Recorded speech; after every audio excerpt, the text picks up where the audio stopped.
오늘 들으실 하나님의 말씀은 신약성경 로마서 1장 16절부터 17절입니다.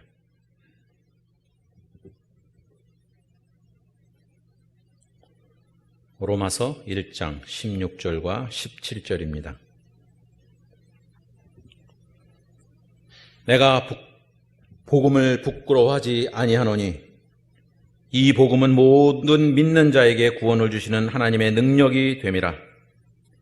먼저는 유대인에게요 그리고 헬라인에게로다. 복음에는 하나님의 의가 나타나서 믿음으로 믿음에 이르게 하나니 기록된 바 오직 의인은 믿음으로 말미암아 살리라 함과 같으니라. 아멘.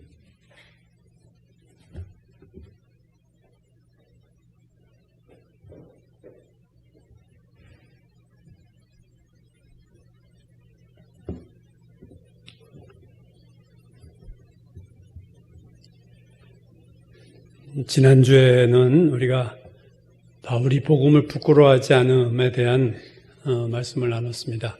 바울이 복음을 부끄러워하지 않는 이유는 복음이 능력, 복음이 무엇인지, 복음의 능력이 무엇인지를 알았기 때문이다. 이렇게 말씀했죠. 우리가 로마서 앞에 1장 앞부분에서 봤듯이 복음은 아들에 관한 것이고 복음은 아들의 복음이다. 즉 복음은 예수 그리스도다. 그러므로 우리가 복음을 안다는 것은 성경 지식이 많다는 의미보다는 예수 그리스도를 라는 그 한 인격인 개인을 우리가 개인적으로 만남을 통해서 아는 것이다. 그렇게 제가 말씀을 드렸고, 그래서 복음을 부끄러워하지 않는 자는 복음인 예수 그리스도를 개인적으로 만나고 할 때 그는 복음을 부끄러워하지 않는다. 그렇게 얘기했습니다. 오늘날 교회 문제가 복음을 잘 알지 못하는 자들이 너무 많다. 즉 그리스도의 군사의 군복은 입고 있지만 다 오합지졸과 같은 오늘날의 교회가 되었다. 복음을 제대로 말도 못하고 부끄러워 가족들에게도 제대로 전도도 못하고 어디 가서 예수 믿는 얘기도 못하는 그러한 무기력한 그리스도의 군사가 되는 것이 오늘날 우리의 모습이다라는 말씀을 드렸습니다. 그러므로 복음을 안다는 것이 예수 그리스도를 개인적으로 하는 것이 신앙생활에서 얼마나 중요한가 하는 말씀을 드렸죠. 오늘 본문은 1장 16절과 17절로 잡았는데 이 1장 16절, 17절 오늘 본문의 말씀은 로마서 전체의 핵심 구절입니다. 즉 주제 성경 구절, 키센텐스죠. 요한복음 3장 16절 하나님이 세상을 이처럼 사랑하사 독생자를 주셨으니 이는 저를 믿는 자마다 멸망치 않고 구원을 얻게 하려 하심이라. 이것이 키센텐스인 것처럼 오늘 로마서 1장 16절과 17절은 로마서 전체의 핵심 구절이다. 그래서 그 스위스 라브리의 그 프란시스 셰퍼는 로마서 1장부터 8장까지의 내용은 로마서 1장 16절과 17절의 해설이다. 이렇게 얘기를 했어요. 그러니까 로마서 전반부의 모든 내용이 함축된 것이 오늘 본문이다. 그래서 셰퍼는 오늘 이 두 구절이 로마서 전체의 주제인 셈이며 이어지는 뒤의 내용은 이 두 구절을 벗어나지 못한다. 이렇게 얘기를 했었죠. 그래서 오늘 본문 1장 16절을 먼저 보시면 바울의 이야기의 중심이 복음을 부끄러워하지 않는다는 얘기에서 믿음으로 넘어가고 있음을 보게 됩니다. 16절 다시 보시면요.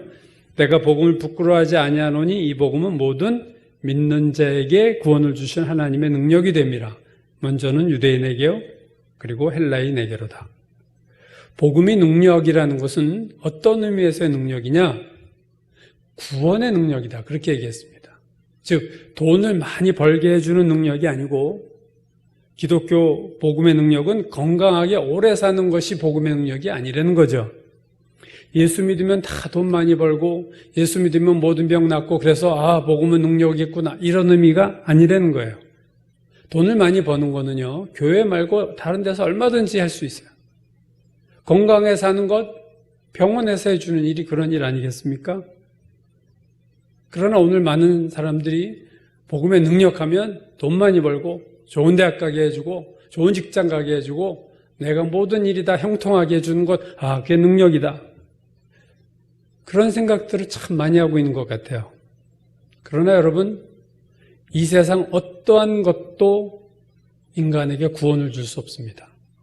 이 세상의 그 어떤 능력도, 그가 누구라 할지라도, 어떤 권력자라 할지라도 인간에게 구원을 줄 수는 없어요. 오직 복음만이 한 인간에게 구원을 줄 수 있다. 그게 복음의 능력이다. 우리가 한번 생각해 보면, 우리가 만약에 죽은 후에 천국에 가지 못한다면 그가 이 세상에서 위대한 업적을 이루고 정말 수많은 기쁨과 행복과 모든 걸 다 누렸다 할지라도 그의 인생은 완전히 실패한 인생입니다. 아무리 장례식장에 대형 화환이 가득 차고 수많은 사람들이 와서 조문을 하고 유명한 인사들이 찾아오고 다 소용없는 얘기고요. 죽어서 지옥 가면 구원받지 못하면 그의 인생은 실패한 거예요. 그러므로 복음만이 줄 수 있는 것, 그것은 바로 구원의 능력이다. 그거는 복음 외에는, 기독교 복음 외에는 어디서도 그 누구도 줄 수 없다, 그 얘기죠. 그러나 이 구원의 능력에는 한 가지 조건이 있습니다. 그것은 바로 믿음이에요. 이 복음은 모든 믿는 자에게 구원을 주시는 하나님의 능력이 됨이라. 모든 믿는 자에게 구원을 준다. 복음의 능력이 누구에게 나타나는가? 믿는 자에게. 그래서 신학자 칼바르트는 복음은 믿음을 요구한다. 그렇게 말했어요. 복음은, 굿뉴스는 믿음을 요구해. 그게 굿뉴스가 되려면 너 믿음을 가져와 봐. 그러면 이거는 굿뉴스가 돼. 그런 의미죠. 다시 말해서 믿음이 없으면 절대로 복음이 아닙니다. 복음이 굿뉴스가 아니에요. 예수 그리스도가 굿뉴스가 아니에요. 그건 오히려 두려움입니다. 그래서 믿음이 얼마나 중요한가 하는 거죠. 믿음이 있어야 복음은 복음이다. 모든 믿는 자에게 구원을 준다. 그러니까 누구든 상관없어요. 열려있죠. 모두에게. 어떤 죄인이든 어떤 신분이든 어떤 성품이든 상관없이 모든 믿는 자에게 구원을 주는데, 반면 양면성이 있죠. 복음에는 믿지 않으면 소용이 없어요. 누구든지 믿기만 하면 구원을 주지만 누구라도 믿지 않으면 복음은 닫혀 있는 거예요.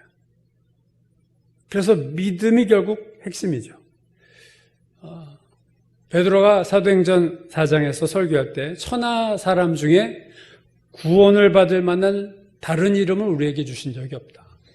다른 이름이 없어요. 구원에 있어서 그 다른 종교의 어떤 지도자, 유명한 지도자들도 다 아닙니다. 예수 그리스도 외에는 다른 이름은 없다. 복음이 되려면 예수 그리스도다. 모든 믿는 자에게 복음이 구원을 주는 하나님의 능력이다라고 말한 바울은 그 다음 17절에서 이렇게 말하고 있어요. 17절 말씀 처음 부분, 복음에는 하나님의 의가 나타나서. 하나님의 의라는 이 단어는 로마서에서 매우 중요한 단어입니다. 오늘 본문에서 복음에는 하나님의 의가 나타난다. 이 말은 복음에는 하나님이 의로우신 분이라는 것이 나타난다라는 의미가 아니라 복음에는 하나님이 생각하시는 의가 무엇인지 드러난다. 그 얘기예요. 복음에는 하나님이 무엇을 의라고 하시는지가 드러난다. 여기서 항상 이제 로마서에서 의라는 단어가 나올 때는 이게 구원이죠. 그러니까 의와 구원은 동의어다 이렇게 보시면 돼요. 이 의라는 헬라어 단어가 신약 성경 전체에 92번이 나오는데 로마서에만 36번이 나와요. 제일 두 번째로 많이 나오는 고린도후서가 7번밖에 나오지 않는 것과 비교하면 36번 나온다는 것, 거의 40%, 의라는 단어의 40%가 로마서에 나오는데 이 의라는 단어는 로마서의 키워드예요. 하나님의 의, 아주 정말 이 의가 오늘 로마서 전체에서 중요한 단어가 오늘 나온 겁니다. 그래서 오늘 하나님의 의에 대해서 우리가 살펴볼 텐데, 하나님의 의를 말하기 전에 먼저 인간이 생각하는 의가 뭐냐? 사람이 생각하는 의가 있잖아요. 하나님이 생각하시는 의가 아닌. 대개 사람이 생각하는 의는요, 대개 세 가지인데, 첫 번째는요, 도덕적인 삶을 사는 것을 의라고 해요. 그 사람 의로운 사람이야 할 때는 그의 삶이 참 도덕적이고 반듯하다. 그 사람 법 없이도 살 사람이야 할 때, 그 사람 참 의롭게 사네. 그렇게 우리가 얘기를 하죠. 두 번째의 의는요, 종교적인 열심입니다. 종교적인 열심. 불교에서도 삼보일배라는 게 있어요. 3번 걷고 1번 절하고. 아주 고행이죠. 그 열심. 그렇게 예를 들면 5km만 간다고 생각해 보세요, 여러분. 삼보일배로. 정말로 사람의 체력의 한계가 오는 거죠. 물 떠다 놓고 옛날에 아침마다 냉수에 물 떠다 놓고 비나이다 깨끗하게 목욕하고 그 열심. 중세 가톨릭 교회에서도요, 이 고행과 이 어떤 그 금식 이런 것들이 어떤 의로 자리를 잡았어요. 그래서 마틴 루터가 1511년에 로마에 왔다가 그 성당은 아주 이 고행하는 것으로 유명한 성당입니다. 대리석 계단으로 되어 있는데 루터도 거기에 와가지고 고행을 시작합니다. 무릎으로 그 대리석 계단 올라가는 거예요. 라틴어로 주기도문을 외우면서 마틴 루터가 그 대리석 계단 올라가면서 무릎이 멍이 들고 무릎이 까지고 무릎이 피가 나기 시작했어요. 그렇게 해서 그 계단을 오르면 하나님 앞에 정말로 의로움을 얻는다 생각하고 다 계단을 올라갔지만 루터는 아무런 평안도 없었고 죄에 대한 두려움은 여전히 있었어요. 그러나 당신은 그렇게 내가 뭔가 고행을 하고 뭔가 열심을 내면 하나님 나를 의롭게 여기실 거다. 이런 생각이 있었던 거죠. 세 번째 인간이 생각하는 의는요, 어떤 깨달음을 얻는 거예요. 깨달음. 해탈. 우리 기독교 이단 중에 하나 영지주의, 어떤 그노시스트라는 건 지식이라는 뜻인데 특별한 지식을 내가 갖는 것. 그걸 구원이라고 생각해요.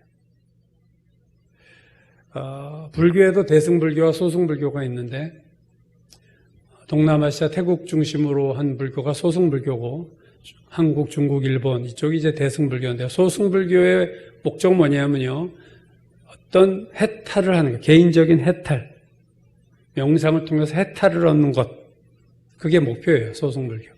대승불교는 모든 사람이 안에 부처가 있다 생각해서 사람들에게 선을 베풀고 모든 사람을 부처 대하듯이 대하는 것이 목표입니다. 그러니까 불교도 둘로 나눠지는 거죠. 또 깨달음을 얻는 거 아니면 도덕적으로 남에게 선을 베푸는 것. 그게 의야. 그렇게 둘로 나눠져요.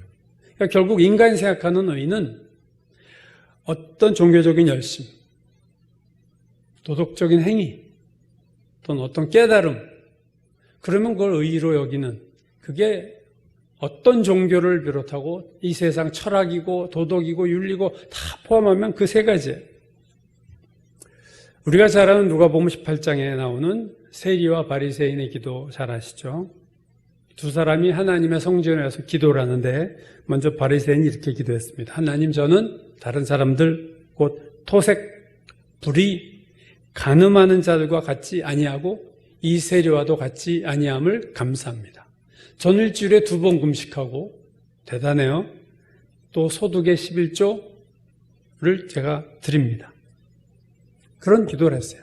반면에 세리는 멀리 서서 하늘을 쳐다보지도 못하고 가슴을 치면서 기도를 합니다. 하나님이여, 불쌍히 여기소서, 나는 죄인입니다. 자, 이 두 사람의 기도를 가지고 예수께서 이렇게 말씀하셨어요. 내가 너에게 이르노니 저 바리새인이 아니라 이 세리가 의롭다 하심을 받고 그의 집에 돌아갔느니라. 자, 의롭다 하심을 받았다는 말이 나왔어요. 세리가 하나님 앞에 의롭다 하심을 받았다. 바리새인은 의롭다 하심을 받지 못했다. 그러니까 예수께서 보시는 기준으로는 세리가 의롭다는 거죠. 여러분, 두 사람의 기도에 나타난 두 사람의 삶의 모습을 보세요. 객관적으로 볼 때 누가 더 의로운 삶을 살았습니까? 바리새인이죠. 그는 불의한 짓도 안 하고 남의 돈을 고리대금이나 정치 권력으로 해서 착 빼앗은 적도 없고 간음을 한 적도 없고 오히려 일주일에 2번 금식하고 전 소득의 정확하게 10분의 1을 하나님 앞에 드려요. 오늘날 이 바리새인과 같은 수준의 도덕적인 삶을 사는 그리스도인들이 이렇게 많다고 생각하세요? 거의 없을 겁니다. 그죠? 일주일에 매번 2번 금식하는 그리스도인들 주변에 보셨어요? 간음하지 않고 불의를 행하지 않고 남의 돈 착취도 안 하고 이런 수준이면 사실은 거의 최고의 수준이라고 봐도 과언이 아닙니다. 반면에 세리는 자기 스스로 생각할 때도 너무 나는 죄가 많아. 너무 난 더러워. 그래서 멀리 떨어져 서 있었고 하늘을 쳐다보지도 못했고 가슴을 치면서 아주 기도가 단순해요. 짧아요. 하나님이여 나를 불쌍히 여기소서. 나는 죄인입니다. 성경을 보면 바리새인은 따로 서 있었고 세리는 멀리 서 있었다. 바리새인이 왜 따로 서 있었을까요? 나는 특별한 사람이야. 니들하고 같이 섞일 인간이 아니야. 나는 특별하지. 반면에 세리는 멀리 서 있었어요. 왜 멀리 서 있었어요? 나는 보통 사람하고 같이 있을 수가 없어. 왜? 더러워서. 사실 바리새인이 따로 서 있다는 거나 세리가 멀리 서 있다는 거나 다 똑같이 남들과 떨어져 있다는 것에 공통점이 있어요. 근데 떨어져 있는 이유가 다르죠. 바리새인은 니들과 같은 무리로 나는 볼 수 없어. 요즘 정치인들이 자기가 잘못하고 자기는 죄 안 졌다고 하잖아요. 자기를 특별하다고 생각하는 거예요. 한 사람 바리새인은 너무 잘나서 남들과 따로 서 있고 한 사람은 너무 더러워서 다른 보통 사람과 멀리 떨어져 있어요. 근데 예수님은 세리가 의롭다함을 받았다 이렇게 얘기했거든요. 여러분이 바리새인과 세리를 비유로 시작하시기 전에 예수께서 이렇게 말씀하셨어요. 또 자기를 의롭다고 믿고 다른 사람을 멸시하는 자들에 대해서 이 비유로 말씀하시대. 그러니까 누구에 대한 말씀이냐? 자기가 의롭다고 믿는 자. 그리고 다른 사람을 멸시하는 자들에 대한 얘기를 하시려고 이 비유를 들으신 거예요. 여러분, 자기가 의롭다고 믿으면 그건 이꼴 거의 다 다른 사람을 멸시합니다. 나는 남보다 의로워. 그럼 남은 나보다 못한 거죠, 항상. 자기를 의롭다고 믿고 다른 사람을 멸시하는 자들에게 이 비유로 말씀하시되 여러분 바리새인은요 도덕적 행위가 참 탁월했어요. 착취도 안 하고 토색도 안 하고 불의를 행하지도 않고 간음도 안 했어요. 도덕적으로 탁월합니다. 종교적인 열심이 대단했어요. 일주일에 2번 금식하고 소득의 11조를 드렸어요. 즉 바리새인은 도덕적 행위와 종교적 열심에 관한 한 타의 추종을 불허하는 즉 사람의 의를 갖춘 사람이었습니다. 반면 세리는 더럽은 삶을 살았어요. 자기도 인정해요. 그러나 그는 그걸 부끄럽게 여기고 하나님 앞에 회개를 하고 하나님께 용서를 구했어요. 그가 의롭다 하심을 받고 돌아갔다. 세리가 산 삶이 의롭다는 게 아니라 그의 기도를 통해서 의롭다 하심을 받았다는 거죠. 오늘 본문에서 복음에는 하나님의 의가 나타난다. 하나님이 생각하신 의의 기준이 드러난다.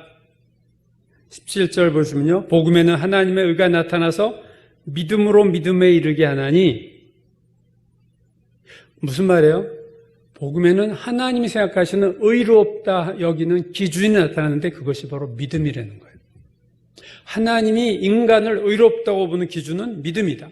믿음이 있느냐 없느냐가 의의 기준이 된다. 그 얘기죠. 1500년도 초에 마틴 루터가 비텐베르그가 대학이었어요. 큰 대학. 거기 안에 성당도 있었지만 거기 그 수도원에서 오늘 이 1장 16절을 9절을 읽다가 하나님의 의라는 단어를 보고 루터가 이렇게 표현했어요. 하나님의 의라는 표현은 내 마음에 천둥번개와 같았다. 나는 하나님의 의가 복음에 계시됐다라는 말을 읽었을 때 온 마음으로 바울을 미워했다. 바울을 미워했어. 이런 얘기를 써. 하나님의 의가 루터가 생각할 때 자기의 영생을 가로막는 난공불락의 방해물이라고 본 거예요. 하나님이 의로와? 그러면 난 끝났어. 난 죄인인데. 그 앞에 설 수 없네. 아, 나는 망했구나. 이런 생각을 마틴 루터가 한 거예요. 참 순수하죠? 이걸 보면서 그렇게 생각하는 사람 별로 없는데 루터는 이 말을 정말로 가슴으로 품은 거예요. 아, 내 이 더러운 상태를 의로우신 하나님이 받아줄 수 없겠구나 하고 그가 이 하나님의 의라는 단어에 절망을 했다고 합니다. 그러나 17절 후반부에 하나님의 의를 이렇게 말하고 있죠. 기록된 바 오직 의인은 믿음으로 말미암아 살리란과 같으니라. 루터가 여기서 결국은 해답을 찾고 복음의 참된 의미를 깨닫고 이게 바로 프로테스탄트의 종교개혁이 이 구절에서 사실은 생겨난 거예요. 믿음에서 믿음으로라는 말이 뭡니까? 믿음에서 믿음으로 이 말은 처음부터 끝까지 믿음이다 이 말이에요. 처음부터 from faith to faith. 처음부터 시작도 믿음이요 끝도 믿음이요. 그래서 로마서 1장 17절을 이렇게 말할 수 있어요. 복음에는 하나님께서 죄인을 의롭다고 판정하시는 기준이 무엇인가가 게시되어 있는데 그것은 처음부터 끝까지 믿음이다. 하나님이 한 죄인을 의롭다고 하시는 그가 죄인이냐 아인이냐를 결정하는 유일한 기준은 처음부터 끝까지 믿음이다. 믿음 외에는 다른 기준이 없다. 그 얘기죠. 그래서 오늘 그 17절 보시면 이제 후반부에 이런 말씀이 나오죠. 복음에는 하나님의 의가 나타나서 믿음으로 믿음에 이르게 하나니 기록된 바 오직 의인은 믿음으로 말미암아 살리람과 같으니라. 하나님이 의롭다고 보시는 기준이 믿음이다라고 말한 바울은 그 다음에 의인에 대해서 말하고 있어요. 의인이 누구냐? 의인은 오직 믿음으로 말미암아 산다. 이 하박국 2장 4절을 인용한 건데 기록된 바 오직 의인은 믿음으로 말미암아 살리람과 같으니라. 하나님이 한 인간을 의롭다 하시는 기준이 처음부터 끝까지 믿음이라고 할 때 그 말의 의미는 뭐냐면요. 이게 지적인 동의만을 얘기하는 게 아니에요. 아, 그렇구나. 지적인 동의. 마음의 생각, 그래. 그렇구나. 아니에요. 오직 믿음은, 의인은 믿음으로 말미암아 살리라. 이 말은 뭐예요? 의인이 누구냐? 마음으로 생각하고 머리로만 믿는 자가 아니라 의인은 믿음으로 사는 자입니다, 여러분. 의인은 믿음으로 살리라.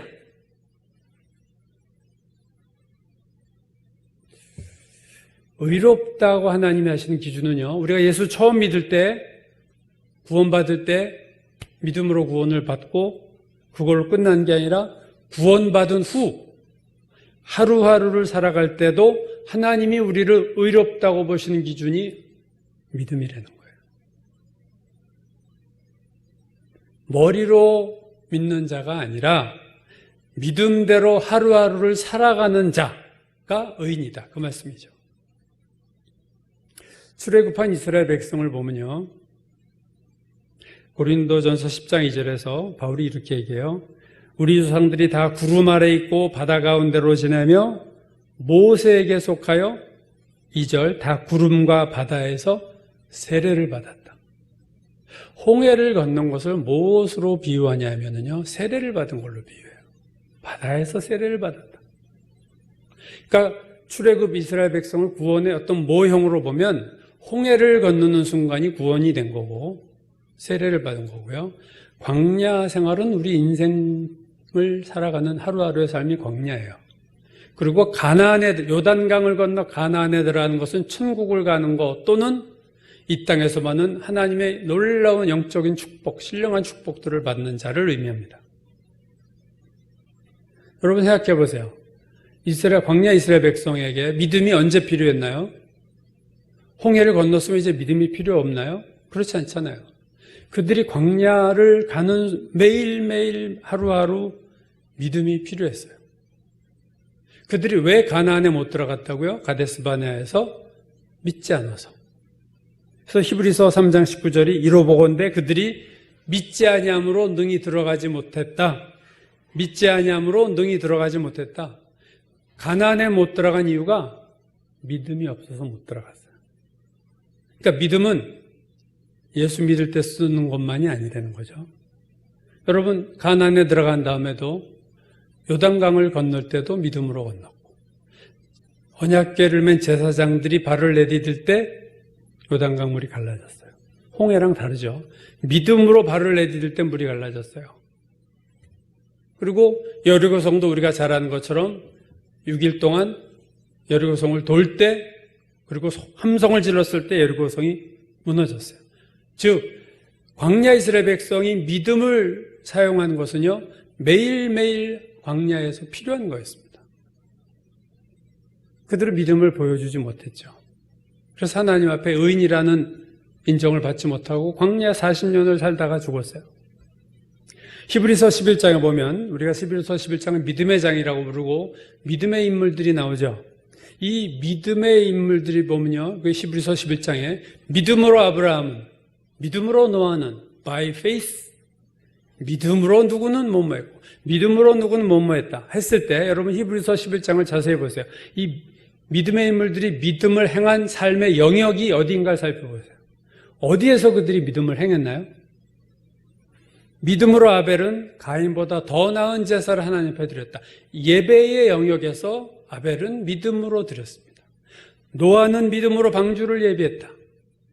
노아가 믿음을 사용한 것은 방주를 짓는 일이었어요. 아브라함은 믿음으로 갈 바를 알지 못하였으나 순종하여 고향을 떠났다. 아브라함이 믿음을 사용한 것은 어떤 중요한 인생의 결정, 고향을 떠날 거냐 말 거냐 할 때 믿음으로 사라는 나이가 많았으나 잉태할 힘을 얻었고, 사라는 애를 낳을 때 믿음으로 낳았어요. 믿음으로 이삭은 야곱과 에서에게 축복했으며, 이삭은 자녀들에게 축복 기도를 할 때 믿음으로 했어요. 믿음으로 모세의 부모는 바로 왕의 명령을 무서워하지 않고 아이를 숨겼다. 모세의 부모들이 믿음을 쓴 곳은 어디입니까? 다 죽여 했지만 죽이지 않고 아이를 숨긴 것도 믿음이었어요. 기생라합은 믿음으로 정탐꾼들을 평안히 영접했다. 여러분, 믿음을 쓴 곳이 어디예요? 예배만이 아닙니다. 모든 삶의 곳곳에서 히브리서 11장에 나오는 믿음의 용사들은 일상적인 삶에서 믿음을 썼어요. 하나님이 우리를 평가하시는 기준은 여러분 믿음입니다. 구원에 있어서만 믿음이 필요한 게 아니라 우리의 일상적인 삶에서도 우리의 하루하루를 하나님이 평가하시는 기준이 믿음이에요. 내가 오늘 하루를 도덕적으로 바르게 살았다고 신앙생활 잘한 거 아니에요. 내가 도덕적으로 살면서도 하나님 믿지 않고 얼마든지 잘 살 수 있어요. 믿지 않는 자들 보십시오. 도덕적으로 참 훌륭한 사람들 하나님 안 믿고 도덕적으로 잘 살아요. 예수를 믿어도 하루하루 하나님 믿지 않고 내 생각대로, 내 열심으로, 내 힘으로 열심히 살 수 있어요. 그걸 하나님이 보실 때 믿음으로 산 것으로 봅니까? 아니죠. 오직 의인은 믿음으로 살리라. From face to face. 처음부터 끝까지 믿음이다. 예수를 믿고 참 반듯하게 살아가는데 하루하루 하나님과 상관없이 사는 사람들 많습니다. 내가 생각하고, 내가 판단하고, 내가 결정하고, 내 열심으로 살고, 내 힘으로 살고, 사람들의 도움을 받고, 인맥을 활용하고, 하나님에 대한 믿음이 없어요. 그게 의인인가? 오늘 성경은 말합니다. 의인이 아니야. 구원은 믿음으로 받았지만 삶은 믿음으로 살지 않는 자들이 오늘 교회 안에도 많이 있습니다. 히브리서 11장 6절은 이렇게 말해요. 믿음이 없이는 하나님을 기쁘시게 하지 못하나니, 이 말씀 앞에는 이게 생략된 거예요. 아무리 도덕적으로 살아도 믿음이 없이는 하나님을 기쁘시게 못한다. 너희가 아무리 바른 삶을 살아도 이게 생략된 거예요. 믿음이 없이는 하나님을 기쁘시게 하지 못한다. 로마서 14장 23절, 믿음을 따라하지 아니하는 것은 다 죄니라. 믿음을 따라하지 않는 것은 다 죄니라. 여기에도 생략된 게 있죠. 믿음을 따라하지 않는 것은 그것이 도덕적이고 올바른 것이라 할지라도 다 죄니라 이 말이에요. 누가 하나님 앞에 의인이냐? 처음부터 끝까지 하루하루를 믿음으로 사는 자가 의인이다. 오직 의인은 믿음으로 살리라. 믿음으로 살아야 돼요. 살아내셔야 돼요. 지식으로 믿어. 성경 읽고 그래. 나는 천지가 하나님 창조하신 걸 믿어. 그것만이 아니라 오늘 하루를 하나님을 믿고 하나님을 신뢰하고 사는 것이 의인이다. 하나님 보시기에. 많은 신자들이 믿음으로 구원을 받고 나서 구원 이후에는 믿음으로 살지 않는 경우가 많습니다. 여러분, 성경이 육신적인 삶이라고 말할 때 우리는 방탕한 삶만 얘기해요. 방탕하게 살아. 술 마시고 세상적으로 살아. 그 사람 육신적인 사람이야 라고, 그것도 육신적이지만 성경이 말하는 또 하나의 육신적인 삶은요, 도덕적이고 훌륭하게 바르게 사는데 믿음 없이 살아. 그것도 육신적인 삶입니다. 여러분. 오늘날 그리스도인들 중에 후자가 저는 많다고 생각해요. 그리스도인 중에서도 뭐 악하고 타락한 사람도 있지만 대부분은 그래도 반듯하게 살려고 해요. 그러나 그렇게는 살았을지 몰라도 하루하루를 의인은 믿음으로 살리라 할 때 믿음으로 살지 않는 신자들, 여러분 하루를 돌아보세요. 여러분이 뭔가 열심히 할 때 그걸 하나님이 그 자리에 있는가? 내가 하나님 정말 의지하는가? 그냥 내가 혼자 복잡하고 피곤하게 힘들게 혼자 살아요. 그게 의인이냐 하는 거죠. 오늘 본문이 질문하는 것은. 믿음으로 구원은 받았지만 믿음으로 살지 않는 삶은 육신적인 삶입니다. 그리고 그러한 삶은 하나님 기쁘시게 할 수가 없어요. 며칠 전 제가 큐티방에 윤남호 목사님 동영상 글을 하나 올린 적이 있죠. 그 내용 중에 되게 중요한 내용이 나와요. 하나님이 그 윤 목사님에게 하루는 이렇게 질문해요. 나는 너에게 도대체 어떤 존재냐? 내가 너의 하나님이긴 하니? 이게 하나님의 질문이었어요. 너에게 나는 어떤 존재야? 나는 정말 너의 하나님 맞아? 나는 단순히 너의 구원자가 되기를 원하지 않고 너를 다스리는 하나님이 되고 싶다. 이게 그 내용 중에 나와요. 너를 다스리는 하나님. 근데 우리는 하루하루 살 때 다스림을 안 받잖아요. 내가 주인처럼 살잖아요. 내 생각대로 살잖아요. 내 열심으로 살잖아요. 하나님이 주인됨이 어디 있어요? 그리고 되게 당당해요. 회개할 거 없어. 이런 얘기를 해요. 자기의 재산을 잃어버릴까 봐 신용조합처럼 나를 옆에 놓아두고 문제만 있을 때만 달려와서 해결을 요청하는 존재냐? 내가. 응? 하나님이. 필요할 때마다 절박하게 달려와서 살려달라고 부르짖는 존재냐? 내가. 내가 너의 하나님이기는 하냐? 신앙생활의 핵심을 지적하는 거죠. 하나님을 하나님 되게 하라. Let God be God. 이게 종교개혁자들의 얘기였어요. 하나님을 하나님 되게 해. 우리는 하나님을 하나님 되게 하지 않고 살아요. 내가 하나님이야. 내가 다 결정해. 내가 알아서 해. 애들이 좀 머리 크면 그래. 부모가 얘기해. 내가 알아서 할게요. 이게 하나님한테도 우리가 그러고 산다는 거예요. 제가 알아서 할게요. 하나님 걱정 마시고 내가 일 터지면 기도할게요. 그때까지 그냥 계세요. 제가 알아서 다 합니다. 제가 잘 삽니다. 하나님이 윤 목사님에게 이런 얘기를 했어요. 나는 살아있는 믿음을 사용하고 살아있는 믿음과 동역한다. 믿음. 그러면서 비유가 하나 나오는데 기가 막혀요. 하나님이 하신 비유죠. 윤 목사님에게 하신 말씀 중에 나오는 거죠. 내가 기차라면, 자, 하나님이 기차라면 기도는 너희가 달릴 수 있는 철로를 까는 작업이다. 기도는 철길을 까는 작업이고 믿음은 기차가 달릴 수 있는 연료다. 기차가 달리면 두 가지가 필요해요. 철로가 있어야 되고 기름을 넣어야 되잖아요. 연료.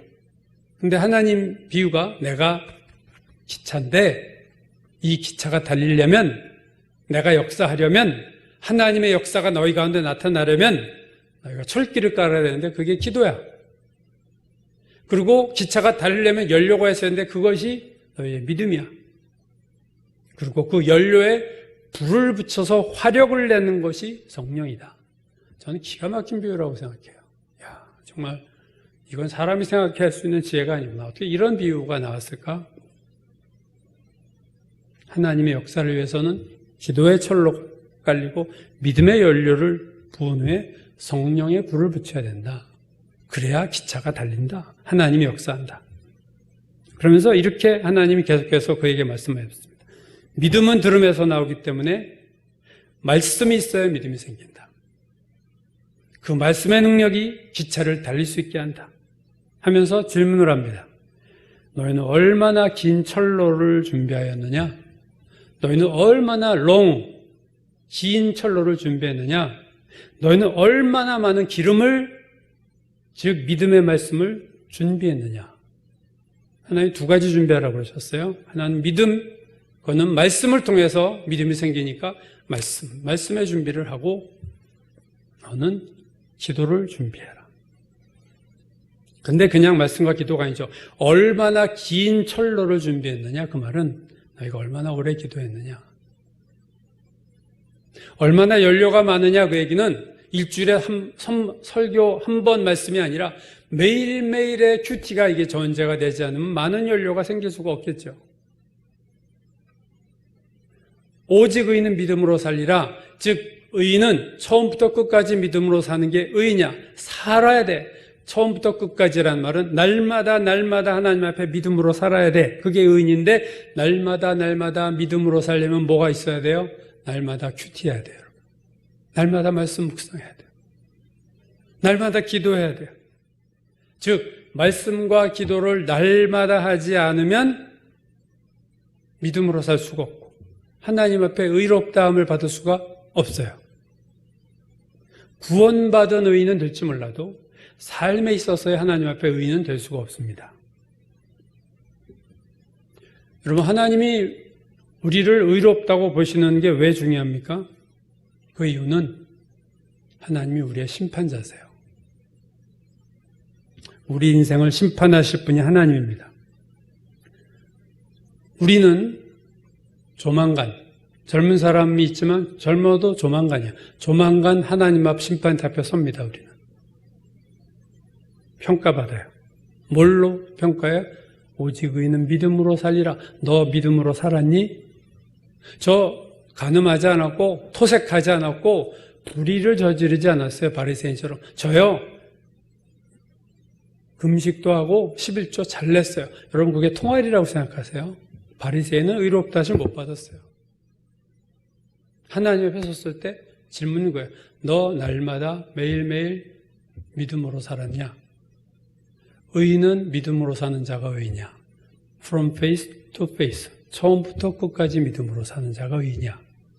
너 믿음으로 살았어? 그 말은 너 매일매일 큐티하고 말씀 묵상하고 날마다 너는 기도했어? 그래서 철로가 길어졌어? 여러분 잠깐 기도하면 철로가 짧으면요 하나님의 역사가 나타나려다가 안 나타나요. 철로가 길어야 기차가 진짜 제속력으로 달릴 수 있어요. 풀 스피드를 내려면 철로가 길어야 돼요. 여러분 기도 많이 하셔야 됩니다. 코로나 때 뭐 하세요 집에서? 기도할 시간 더 많아졌어요. 기도하기 딱 좋은 때입니다.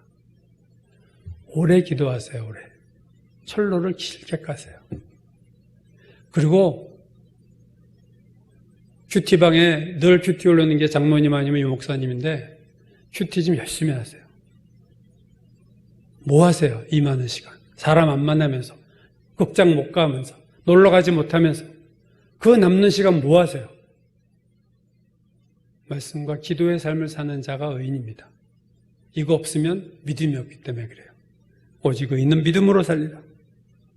출애굽한 광야 이스라엘 백성은 믿음으로 살지 못해서 결국 실패했고 히브리서 11장에 나오는 믿음의 인물들은요 삶의 모든 영역에서 믿음으로 살았어요. 그래서 히브리서 11장 믿음의 조상 반열에 올랐습니다. 오늘 우리는 양자택일을 해야 돼요. 하나님을 믿음으로 살 거냐 아니면 내 힘과 내 열심과 내 생각대로 살 것인가 선택하셔야 돼요. 하루하루를 매일매일 선택하셔야 돼요. 날마다 말씀 보고 기도의 삶을 살 것이냐, 아니면 그거 없이 그냥 세상 정보 얻고 사람 통해서 그것으로 하루하루 살 것인가. 오직 의인은 믿음으로 하루하루를 살아내는 자다. 그게 오늘 본문에서 하나님 우리에게 주시는 말씀입니다. 구원받은 의인뿐만 아니라 삶으로서 하루하루 오늘도 하나님께 의롭다함을 받는, 의롭다 칭함을 받는 매일매일의 싸움이 그거예요. 하나님 오늘 하루를 의롭게 보셨을까? 나를 믿음으로 살았다고 보실까? 스스로를 셀프 체크할 수 있는, 그래서 날마다 믿음으로 사는 저와 여러분이 되시기를 주의 이름으로 축원합니다.